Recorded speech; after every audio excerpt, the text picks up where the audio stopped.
बांदी को बुलाया जाओ, मेरी रानी किरणवती को बुलाना। आज बांदी चल देती है भैया मनोज।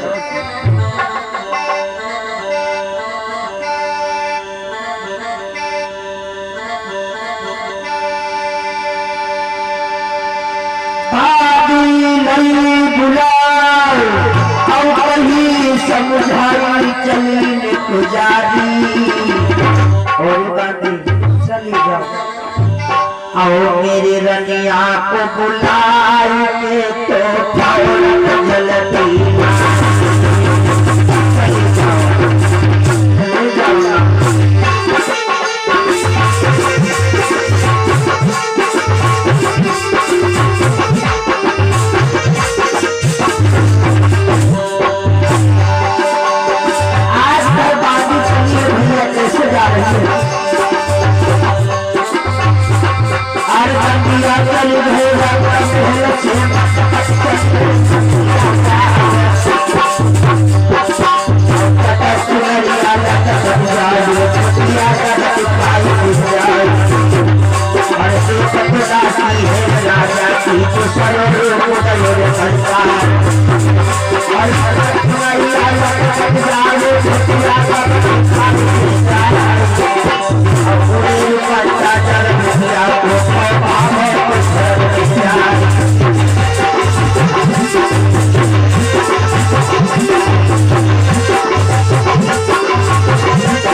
महारानी को सूचना दिया किरणवती आई। महाराज सत्य के तो रानी किरणवती दोनों जंगल को चल दी। 5 ब्राह्मणों को साथ में लिया। आज तक जंगल में जा करके 5 ब्राह्मण वेदों के मंत्रों का उच्चारण कर रहे हैं। 5 ब्राह्मण बैठे हैं भैया, वेदों के मंत्रों का उच्चारण कर रहे। रानी किरणवती और राजा सत्यकेत तपस्या कर रहे हैं। धीरे धीरे कुछ समय व्यतीत हुआ। कैसे तपस्या कर रहे? कछु दिन भोजन बारी बतासा और कछु दिन सहे कठिन उपवासा। भगवान की कुछ ऐसी कृपा हुई, तपस्या करते रहे। रानी किरणवती गर्भवती हो गई, गर्भवती हो गई। धीरे धीरे समय व्यतीत हुआ। इधर रानी गर्भवती हुई, साथ की सखियां सगुन उठाने लगे। रानी अब तो मंगलमय घड़ी आने वाली है। तो भाभी ने ननद से जवाब दिया और ननद दिया। तो सगुना कर से उठाने लगी। ओए अरे ए बिटिया कर से, आई ए बिटिया कर से उठा बैला दूसरा उठा। ए बिटिया कर से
गर्भवती हुई, धीरे धीरे समय व्यतीत हुआ।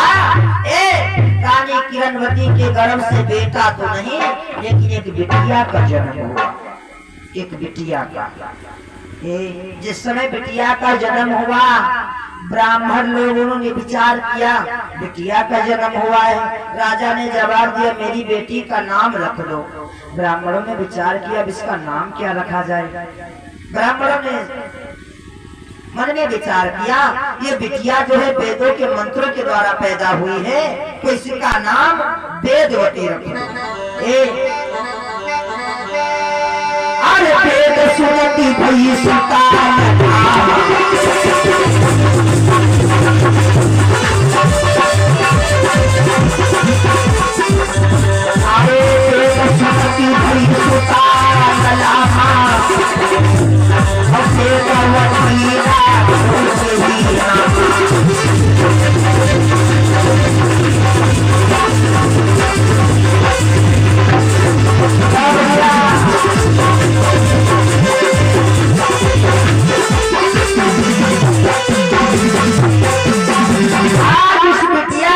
वेदवती रख दिया। वेदवती जल्दी में समझे, आज जब वेदवती नाम रख दिया, धीरे धीरे वेदवती सयानी होने लगी।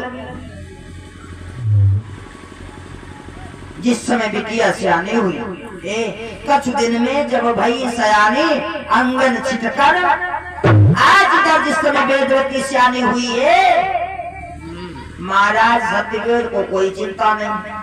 और एक बात बताएं, जिसके घर में 4 चीजें आ जाती हैं उसे नींद नहीं आती है। नींद नहीं आती। कौन कौन कौन कौन?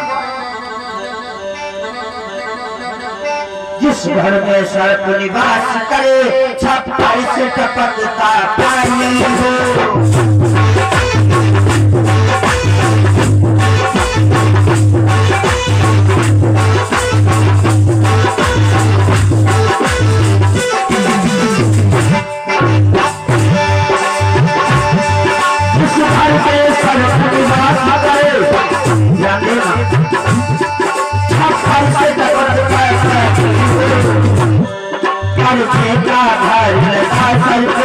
घर में सीता सयानी है।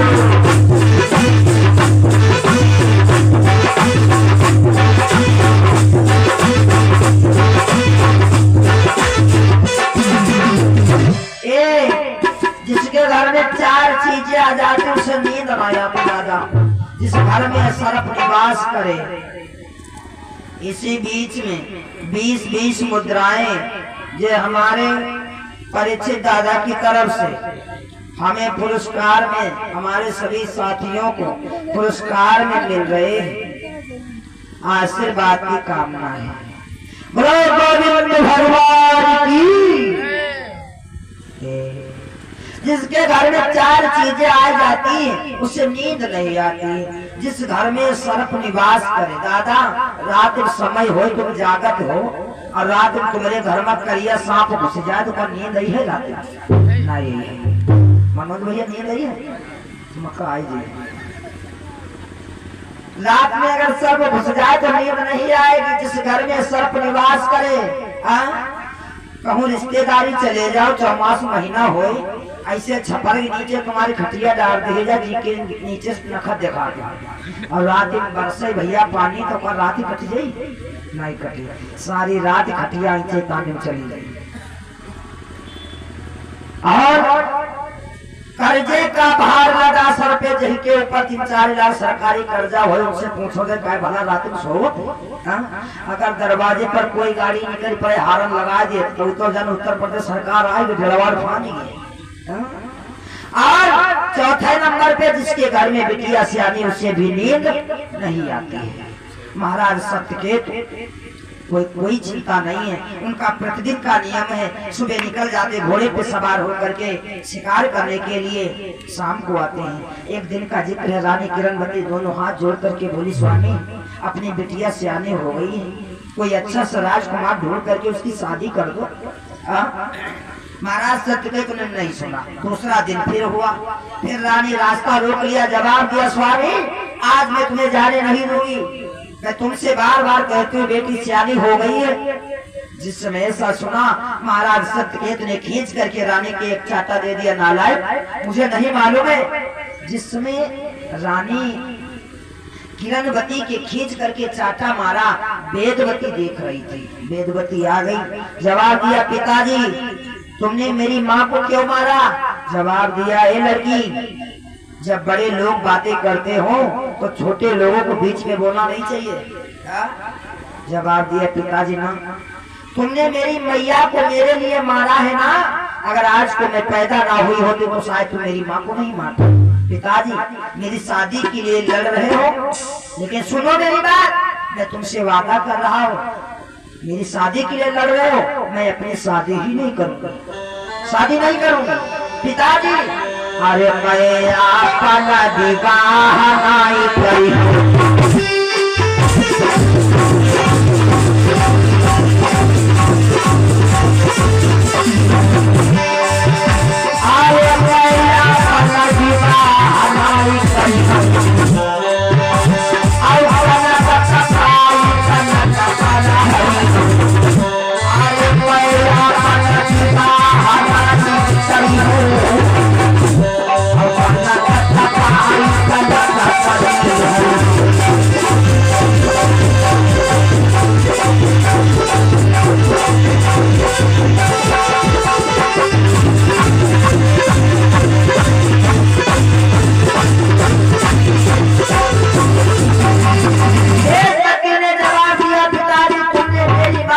शादी के लिए मारा है, जाओ। मैं वादा कर रही हूँ मैं अपना विवाह ही नहीं करूंगी। और जय की लड़की दादा अपने पिताजी से कह दे हम अपन विवाह नहीं करीबा है तो पापा क्या गुजरी है। जवाब दिया क्या कह रही है? जवाब दिया हाँ मैं अपना विवाह ही नहीं करूंगी। पागल हो गई है? जवाब दिया ना। जवाब दिया पिताजी शादी नहीं करूंगी लेकिन करूंगी। महाराज सत्यकेतु घबरा के जवाब दिया वाह। जवाब दिया है ये लड़की पागल हो गई। एक मुख से कहती है शादी नहीं करूंगी, दूसरे मुख से कहती शादी करूंगी, इसका कारण क्या है?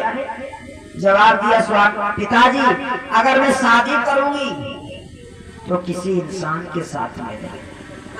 किसके साथ में? सुनो आओ करी हो क्या हो ब्रह्म के साथ। पिताजी अगर मैं विवाह करूं किसी मानव के साथ में नहीं, भगवान को मैं अपना पति बनाऊंगा। सुनो नहीं आए करी हो क्या हो ब्रह्म के साथ। आओ करता हुआ के बनाई अपना। आओ करी हो क्या हो ब्रह्म के संगा। आओ लगा हुआ न दे बनाई अपना।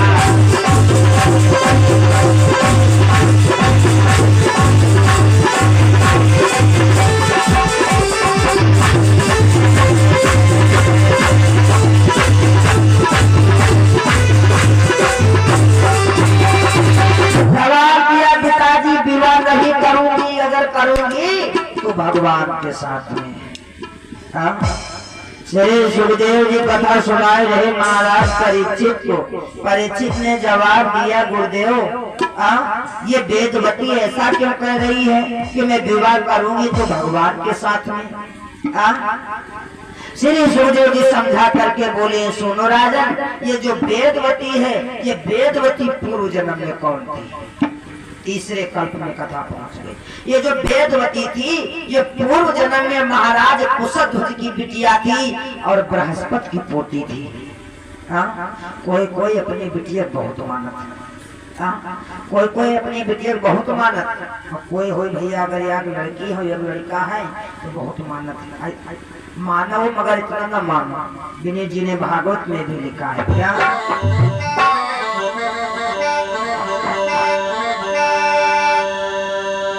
अरे बिटिया चाहे जितनी भोली हो, अरे घर घर में कुमार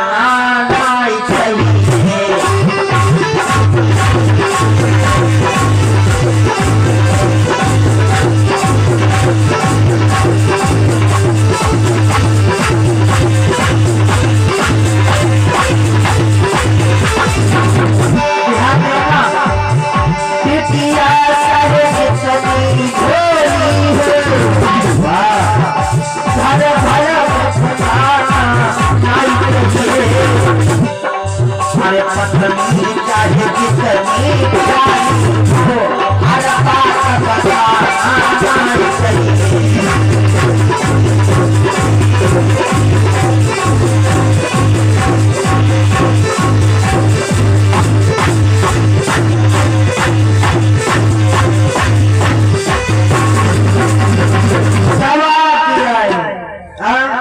मेरे भाग्य श्रोता महाराज कुशध्वज अपने बिटिया को बहुत माने। जिधर से आए जाए उधर से पापा पापा पापा करते करते पैरों में लिपट जाए। एक दिन महाराज कुशध्वज ने अपनी बिटिया को गोद में उठा लिया, बिठा लिया और अपनी बेटी से जवाब दिया, बिटिया ए बिटिया, मैं तुम्हारा विवाह जानते हो किसी मानव के साथ में नहीं करूंगा। जवाब दिया, पिताजी मानव के साथ में नहीं करोगे तो किसके साथ में करोगे? जवाब दिया, बिटिया तुम्हारा विवाह में भगवान के साथ में करूंगा। कोई बिटिया हो अगर उनसे ऐसी ऐसी बातें बताए दो तो यार दूसरे कहीं जरूर। एक दिन कुशध्वज की बिटिया अपने सखियों के साथ में खेलने गई और सखियों से कहने लगी, अरे जी अरे बहना, हमारे पिताजी कह रहे थे कि हम तुम्हारी शादी किसी मानव के साथ में नहीं करेंगे। दूसरी लड़की मानव साथ में दानव साथ में करेंगे। जवाब दिया, नहीं, मेरे पिताजी कह रहे थे कि तुम्हारी शादी हम भगवान के साथ में करेंगे। एक जनी भगवान के साथ गढ़ी से मुंह धोया जाए, भगवान के साथ हम शादी करेंगे। शायद मेरे भागवत श्रोताओं असंभव था। उसी नगर में एक शंभु नाम का दैत्य रहता था। उस शंभु नाम के दैत्य ने कुशध्वज का वध कर दिया। जब कुशध्वज का वध कर दिया, अब बिटिया की प्रतिज्ञा धोरी रह गई। बिटिया को बात याद है। समय और आगे बढ़ा, बिटिया अपने उस शरीर को छोड़ करके पुनः स्वर्ग सिधार गई। वही बेटी वेदवती के रूप में महाराज सत्यकेतु के घर में जन्म लिया। पूर्व जन्म की बात याद है उस बिटिया को। मेरे पिता ने कहा था, बेटी अगर विवाह तेरा करूंगा तो भगवान के साथ में। आज वेदवती ने कहा, पिताजी मैं शादी नहीं करूंगी, अगर शादी करूंगी तो भगवान के साथ में करूंगी। महाराज सत्यकेतु चले गए शिकार करने के लिए, समिधा लेने। और इधर बिटिया जो वेदवती थी घर के बाहर निकल करके आज तपस्या करने लगी। जब तपस्या करने लगी, इधर जो था लंकाधिराज रावण ने देखा लड़की तपस्या कर रही है। लंकाधिराज रावण आ गए अपने विमान को सजा कर। ए भैया, अरे सुन भवन तपकरति सुहावा,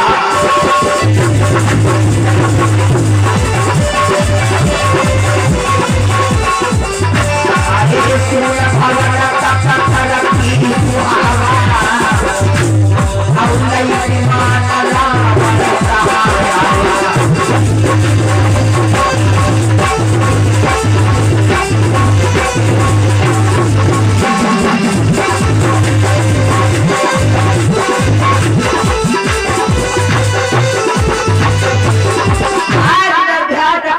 तपस्या करी, रावण आ गया। रावण ने लड़की को अकेला देखा तपस्या कर रही। रावण ने आवाज लगा दे, लड़की इसके लिए तू तपस्या कर रही, तुम्हारे माता पिता का क्या नाम है? रावण ऐसा इसके लिए तपस्या कर रही है।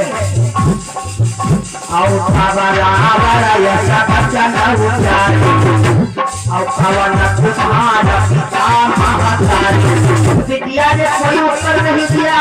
रावण से गुस्सा लगी और उत्तर नहीं देना और रावण तुरंत पूजा कही।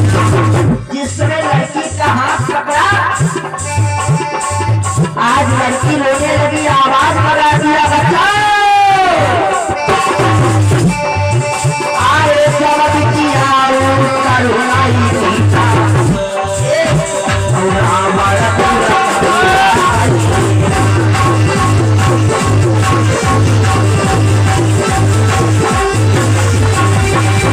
जब लड़की ने कोई उत्तर नहीं दिया, वो तपस्या कर रही थी, रावण ने कलाई पकड़ लिया। जिस समय कलाई पकड़ा, नेत्र खोले, देखा कि सामने लंकाधिराज रावण खड़ा है। आवाज लगा दिया, बचाओ। जिस समय बचाव की आवाज लगाई, महाराज दिलीप जो है शिकार करने के लिए जा रहे थे। जिस समय कानों में आवाज पहुंची तो दिलीप ने सोचा ये तो महाराज सत्यकेतु की बेटी की आवाज है। महाराज सत्यकेतु ने निकाला धनुष बाण, शब्द वेदी बाण छोड़ दिया, जाओ। जब तक महाराज सत्यकेतु आ जाए तब तक बेटी की रक्षा करना। मंत्रों को पढ़ करके जिस समय बाण को छोड़ा है,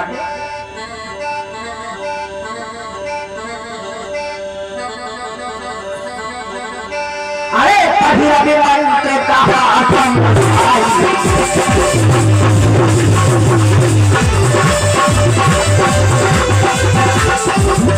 अरे कभी अरे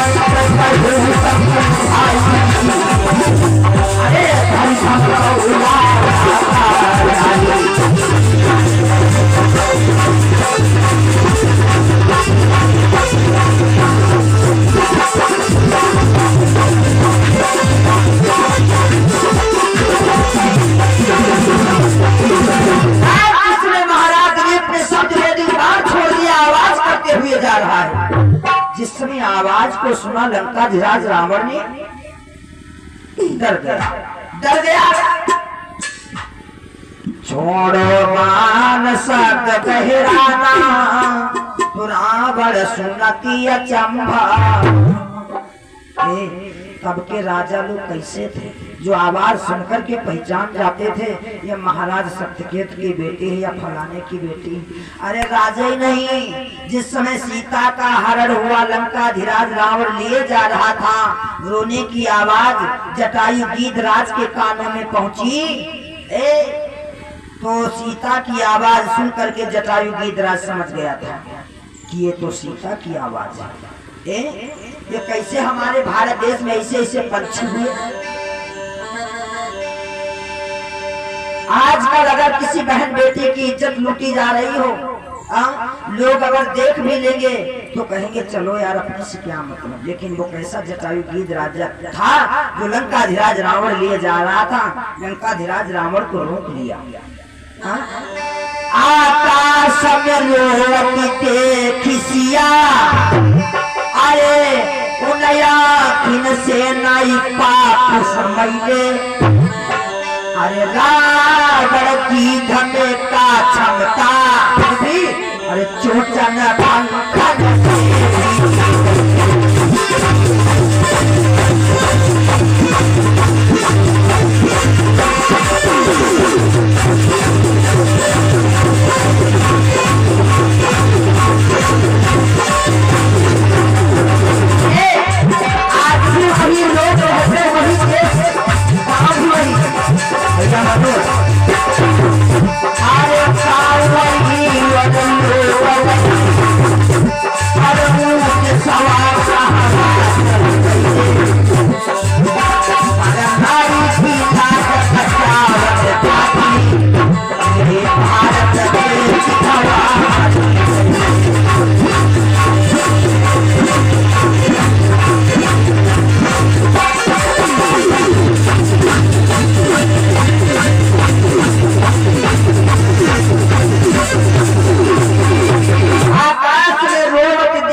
रावण गीध में का क्षमता फिर भी चोचन पंखन से भिर गईले।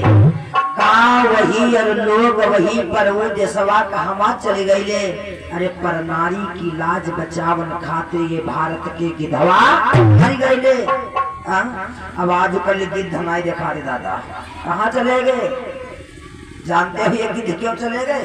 गिद्धों ने देखा गिद्ध मांस खाते थे, और जब गिद्धों ने देखा मांस को खाने वाले हमारे जैसे मानव ही हो गए तो हमारी अब जरूरत है नहीं, तो गिद्ध चले गए। गिद्ध फिर आएंगे भैया, कब? वही बनेंगे। कौन बनेंगे भैया? मनोज। अरे मीन मास जे भैया हमारा,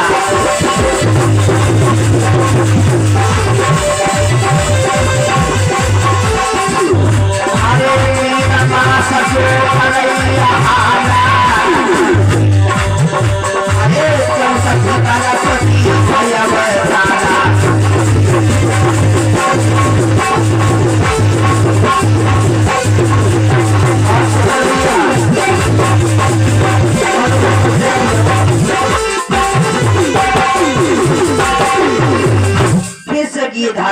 कौन बनेंगे? मीन मांस जे करें यहारा, जो मीन मांस खाते हैं यही फिर अगले जन्म में गीध बनेंगे। इधर जिस समय रावण ने शब्द बेटी बाण को सुना, रावण डर गया। इधर रावण खड़ा है, उसी समय महाराज सत्यकेतु का आना हुआ। सत्यकेतु ने रावण को देखा, जवाब दिया, तुम यहाँ क्या कर रहे हो? रावण ने जवाब दिया, बोले काह करती बलधामा, तो रावण कहते करित विश्व रामा, मैं विश्राम कर रहा हूँ। सत्यकेतु आगे बढ़े अपने बिटिया के पास में, तब तक रावण को मौका मिल गया। रावण को मौका मिल गया। झटपट रथई सवार लागा,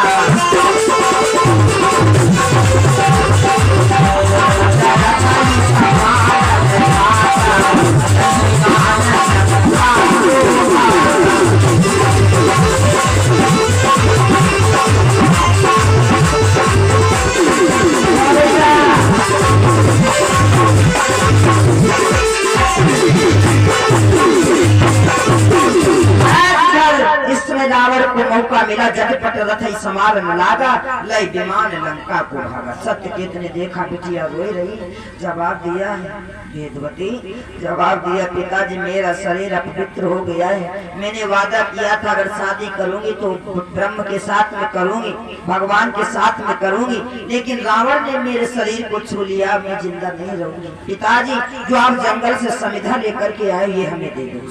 समिधा माने सभी लोग जानते हो, लकड़ी। ये जो लकड़ी लेकर के आए हो हमें दे दो, मैं अपने शरीर को नहीं रखूंगी। मैं चिता बना करके अपने योग के द्वारा, तप के द्वारा मैं जल जाऊंगी, नहीं जिंदा रहूंगी। ऐसा ही किया। महाराज सत्यकेतु ने समिधा दिया, चिता बनाया, अपने योग के द्वारा, तप के द्वारा वेदवती के शरीर से एक एक रोम से अग्नि प्रफुल्लित हो गई। आज वेदवती जल करके राख हो गई। यही वेदवती जाती है, कहाँ जन्म लेती है? भैया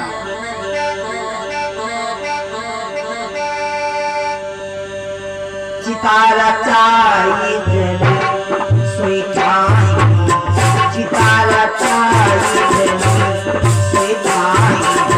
चितारा चाई जली सुई चितारा चाई जली सुई प्रगति जनक पूरी भाई, प्रगति जनक पूरी।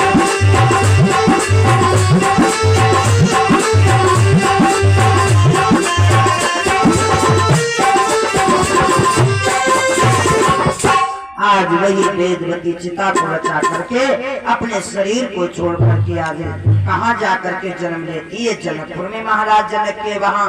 जिस समय सीता का जन्म हुआ, महाराज जनक बड़े खुश हुए। बोले गोविंद भगवान की। ये जो है सीता